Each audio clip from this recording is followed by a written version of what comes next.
Good day everyone, welcome to my channel. So in this video guys, I will teach you on how to create a file and save it using Nano text editor in Mac OS. Before we start, I would like to say thank you so much to all my viewers, silent viewers, and supporters in my channel. Thank you for watching and supporting with my channel. If you're new with my channel and then you like this video, please hit the like button. Don't forget to share and please support my channel guys if you're new when clicking the subscribe button. So let's begin. I am here in the terminal in my Mac OS. So we issue a command. Let's say for example, the file that we want to create is test. So nano space test. Press the enter key from our keyboard. Let's say we will type some words here or sentence. Welcome to Bash programming in Mac OS.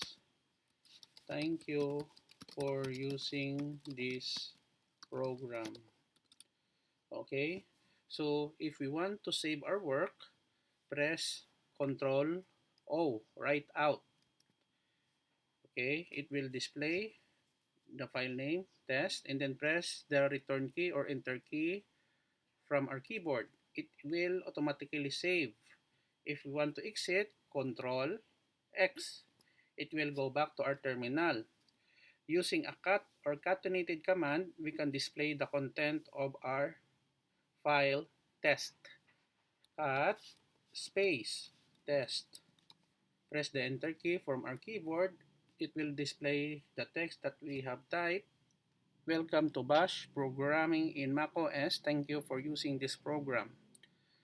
That's easy guys, no? To display the text that we have saved, no? So thank you so much for watching. I hope that you have learned something new in this video. If you like this video, please hit the like button. Don't forget to share and please support my channel guys by clicking the subscribe button. See you in the next video tutorial guys. This is your friend Jake saying bye bye for now.